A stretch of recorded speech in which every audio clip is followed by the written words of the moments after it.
The ambulance sirens, a raw, serrated scream against the quiet night, were the first thing I registered, not the cold, not the rain, not even the way my own hands trembled, slick and red. I'd been arguing a stupid, pointless late-night squabble about laundry, of all things, the kind that flares up between two people who know each other too well, who have built a fortress of familiarity only to find the cracks in the mortar. And then the car. A screech, a sickening thud, and Leo, my Leo, the man whose laughter filled our tiny apartment, whose eyes held the constellations I navigated my life by, was crumpled on the wet asphalt, the grocery bag he'd gone to fetch, scattering oranges like fallen suns across the street.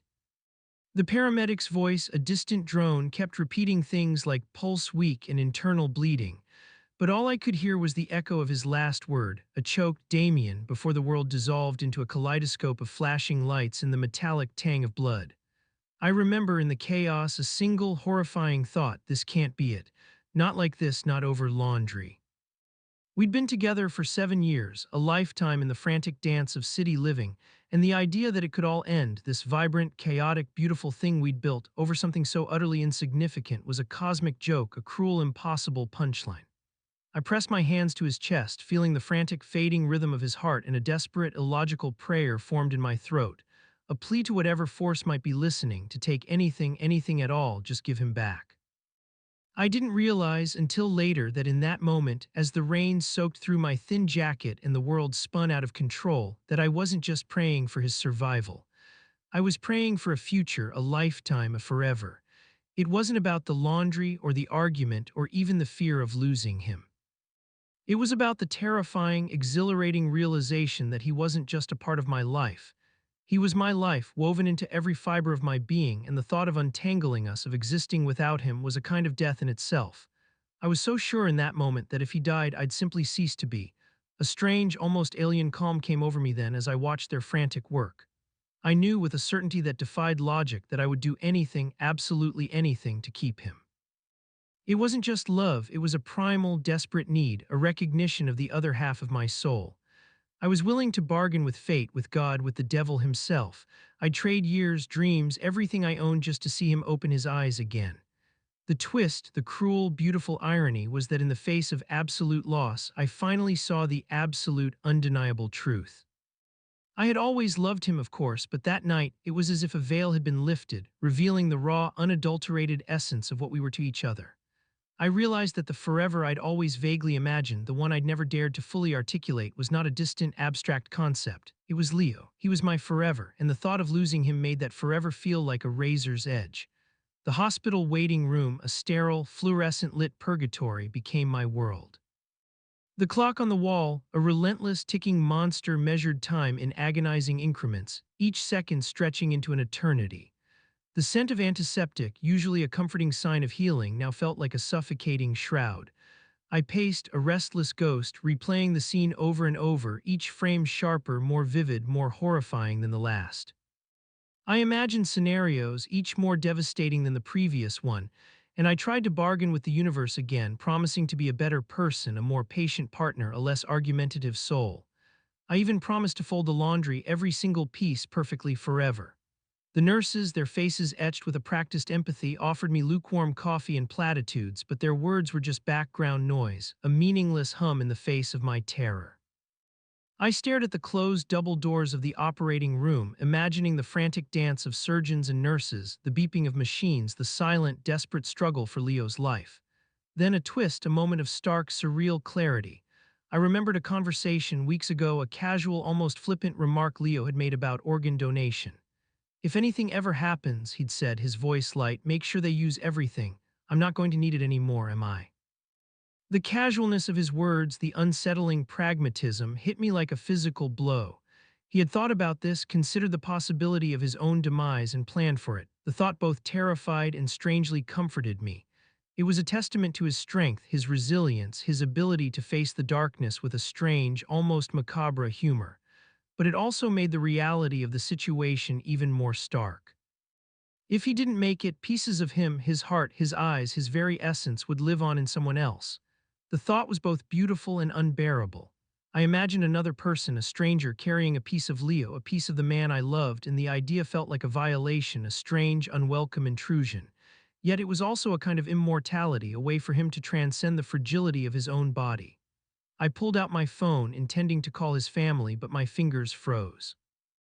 I couldn't bring myself to deliver the news, to shatter their world with the same brutal efficiency that my own had been shattered.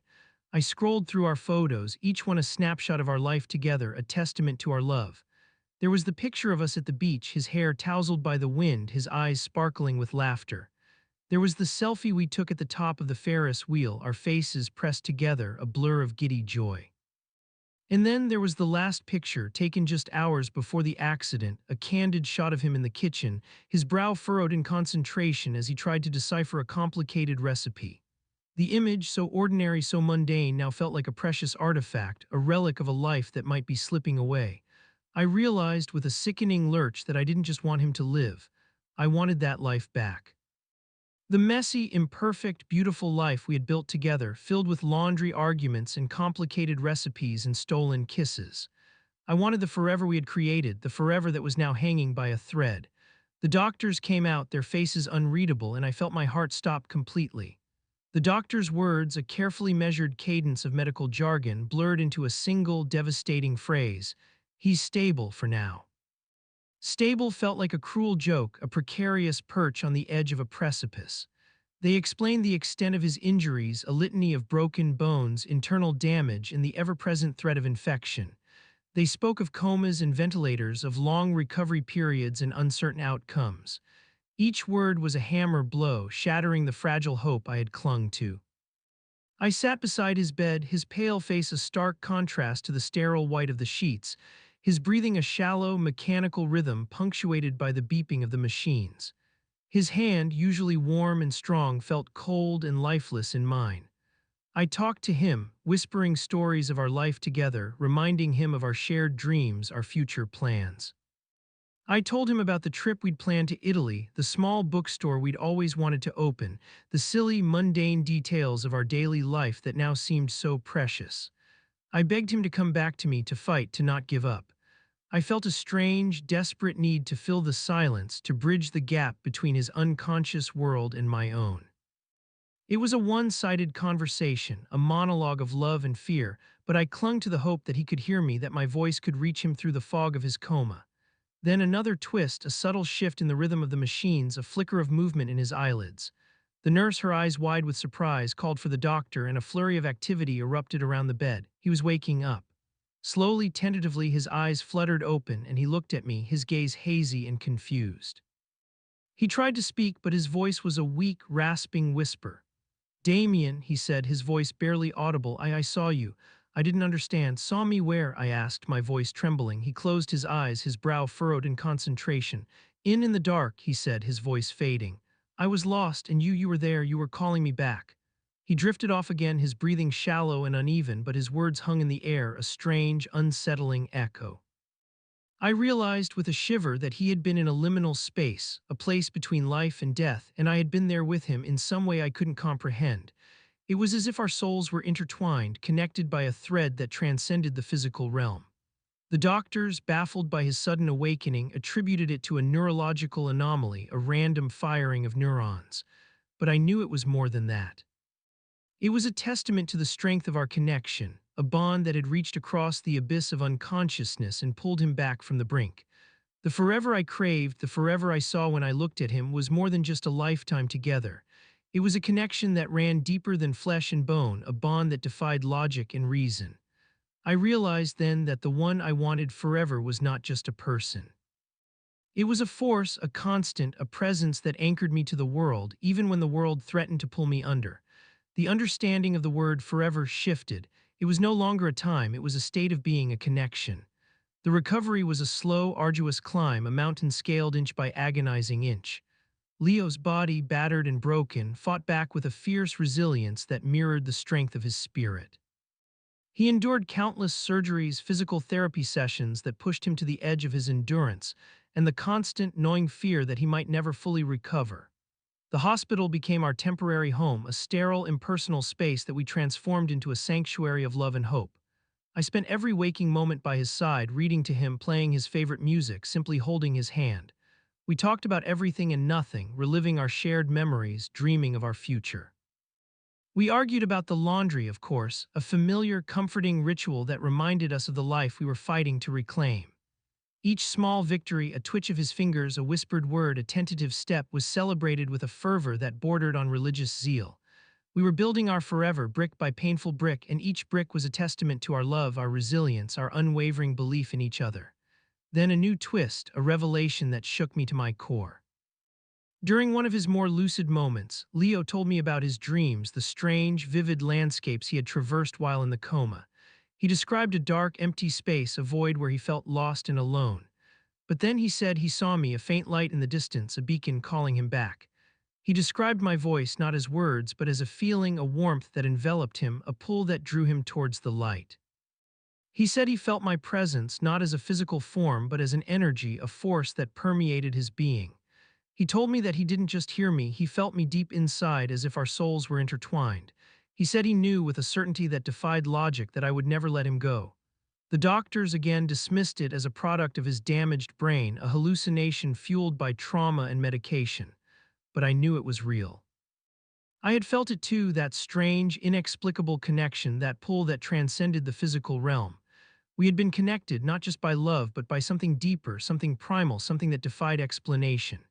It was as if our souls had merged, becoming a single entity, a force that could not be broken even by the most devastating of circumstances. I realized then that the one I wanted forever was not just Leo, the man I loved. It was the two of us, intertwined, inseparable, a single unified being.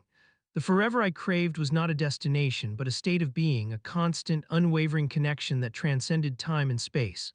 The notion of forever now felt less like a promise and more like a simple, undeniable fact.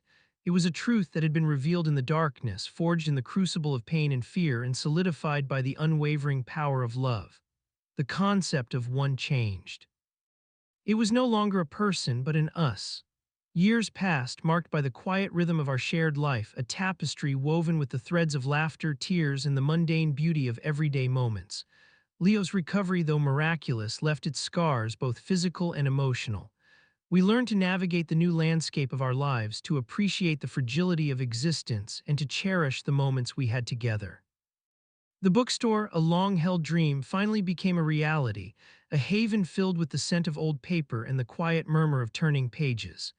We traveled, exploring the world with a newfound appreciation for its beauty, each sunset a reminder of the darkness we had faced and the light we had found. We argued about laundry, of course, a constant, familiar refrain in the symphony of our lives.